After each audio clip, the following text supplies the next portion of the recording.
Hello and welcome back to TF1C, the Formula 1 chat. We are here discussing the Formula E race that we've just seen over the weekend. It was Diriyah, rounds 1 and 2. I'm, of course, joined by Harry. Hello.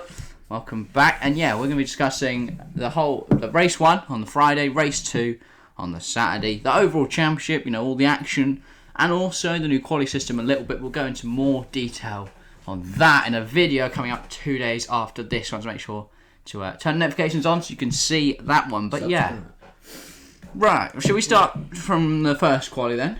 So first, it's interesting to see the new format. Big fan. It was interesting. Yeah, I like it. I really like the duels. I think they're fun, they're interesting, they're engaging. They offer a lot more than the old practice session did. There's no kind of bias to when you go out. It's a lot more fair. But it also punishes mistakes. And I'm a big fan of the duels and stuff. I really like it. So the duels ended up with Van Dorn on pole. Van Dorn was on pole with Dennis second. Dennis on De Vries took third, and it was someone on 4. We can't remember who's fourth. But yeah, that doesn't matter. Though. They're irrelevant in this race at the moment. Lotterer. Yeah, I think it was Lotterer. Anyway, he had a surprisingly decent weekend. So into the race, and De Vries. It was Stoffel. It was De Vries from Stoffel for most of the race.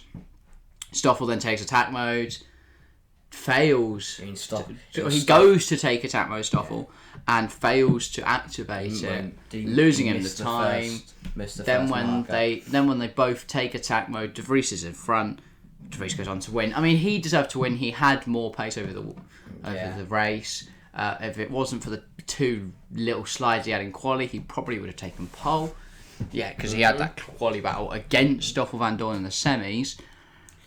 Yeah. And yeah, he looked the quicker driver, looked like he could get past anyway, and the lack of attack mode activation for Stoffel Van Dorn just seemed to help, just got De Vries in front, and then he just powered on from there and won the race by quite a distance. Yeah, then it was De Vries, Stoffel in second. So Mercedes EQ 1-2. Very good start to them, 8 seconds behind them, Andre Lotterer was holding up everyone.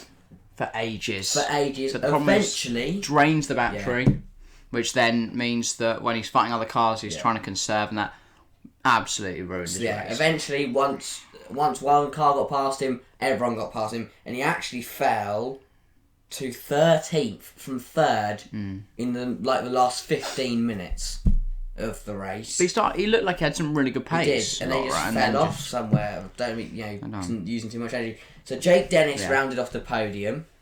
Good start for him, the P2 man in last year's championship, who we massively underestimated in our predictions. I think we did. If you haven't seen that video, go check it out last week. Sam Burden 4th. Yeah. Who, let's just say, didn't have the greatest race too. We'll get onto that in a minute. Degrassi and Mortara were 5th and 6th. Very good weekend for the ROKiT Venturi, who now top the constructors championship. Yeah, the other thing I guess the only thing after 2 rounds I do want to point out in this top 10 is Oliver Askew. Huge drive from him, from 17th up to 17th 9th, from 9th on his debut. First ever race in Formula E. And I think when you consider how much Gio and Tictum struggled, the other newbies, the other rookies, Askew looked great. Askew looked calm, confident. He looks sure at the wheel.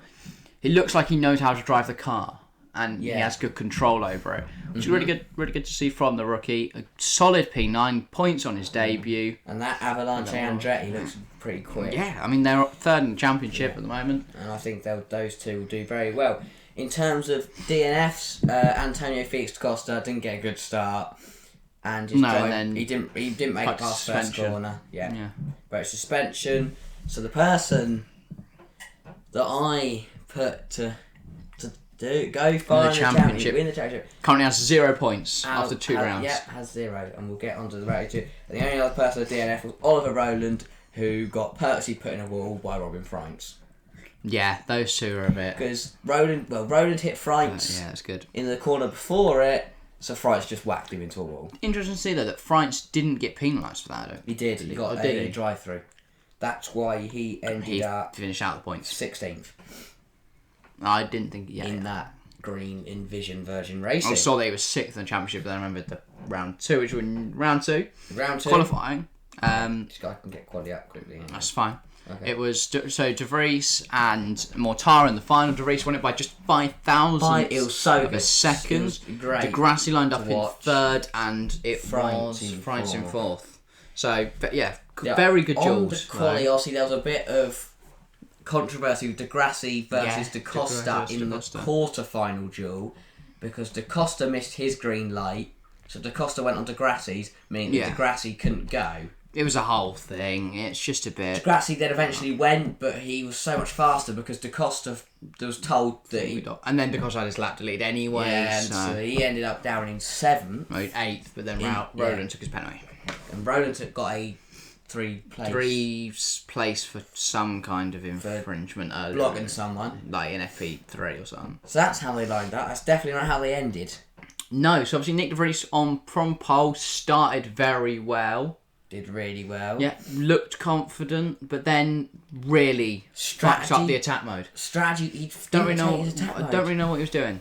You know, he didn't take it early, allowed the people behind who took it, lost the time, but then pushed back forward the attack mode to then be able to pass him. Mortara got past, then De Grassi got past, then Vries got past, and De Vries still had to take his attack mode. Eventually he did, but then in a battle with John Verne, it was a weird move from Nyck. Because he's usually so calm, collected, and I mean, they both ran very off. Good.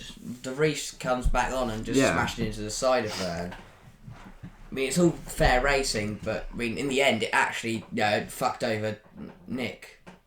Yeah, because he just slaps into the side of him. Yeah. He loses so much momentum. So, at the but end then everyone gets past. He fell all the way down to 10th in the end, and Jeff ended up finishing 6th. And of course, the safety car from that was round 1. Alexander Sims. Caused them to finish on the safety car. I mean, he couldn't. That's the only push through the pack. Go back to round 1. I do like this safety car added on time. It makes it interesting, especially with the energy usage. Because we had it caught Cassidy. Out. You think Cat and Bird stopped on the line. Yeah. So that'll be very interesting to see how that plays out for the regular We could see drivers realise they don't quite have enough to reach the end with the added time. Yeah. In terms of round 2 race results, Mortara, huge win. Robin Freights in 2nd and De Grassi in 3rd. It was a ROKiT Venturi 1-2 for most of the race, but Freights got De Grassi towards the end, just before the safety car, and then because of the safety car, no one could make any moves, so it ended like that.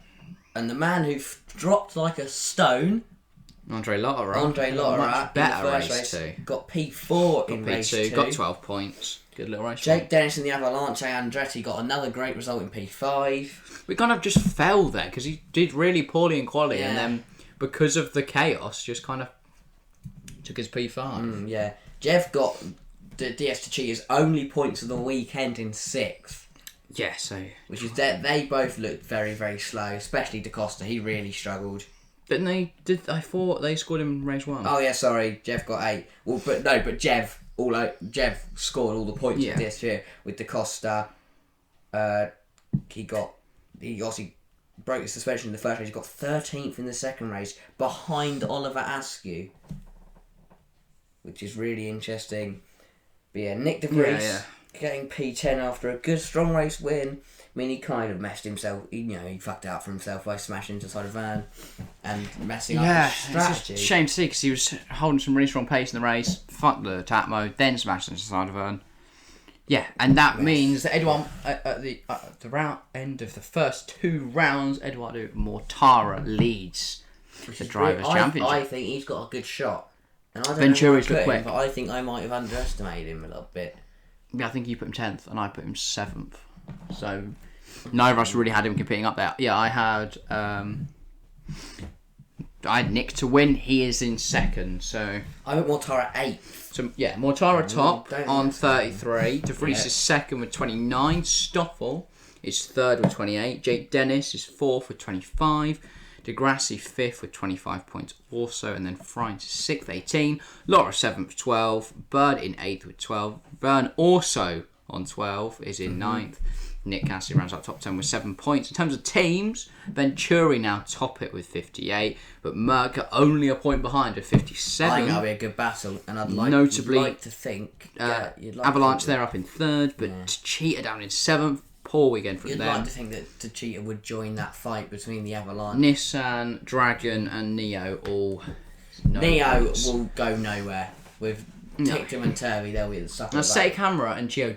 I think Gio will adapt. Eventually, and Seti Camera does have pace. He's just chaotic. I think Tictum will also adapt, but I think he won't be. He'll be still not got that. I think he'll be slower than like Askew and Gio and that.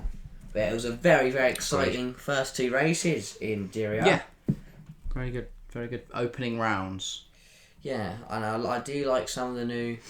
Fan of the quali, fan of that. We'll have fan of the safety car added time on. Yeah. That's very good. Unfortunately, obviously round 2. Excited for the rest. I am. Yes. Round 3 is Mexico. the 12th of Feb. So only got 2 weekends. Only 1 weekend between the 2. So 2 weeks to wait. Cover that. Yeah. We'll be covering that one. Doing some videos around previews, reviews. No one's ever said that. Previews, review, and more Formula E content on the way. And also F1 on top of that. We'll have some F1 stuff come out soon as well. So make sure to subscribe for all of that good stuff. If you have enjoyed, make sure to leave a like, comment, subscribe. Go check out our Twitter. And as we're a new channel, make sure to share our content with anyone you think might be interested, because we're trying to grow our audience, expand our audience, get some subs, get some people talking in our comments section, and grow a bit of community over here. We can talk about F1. We'll take some feedback in the comments. Yeah, tell us what you think. You like the videos? Of the new channel? You don't like the videos? Any video ideas as well? Put them. Yeah. What do you want to see us do? Within reason. Legal as well. Anyway, to do with racing. Thanks for watching, and we'll see you next time. See ya.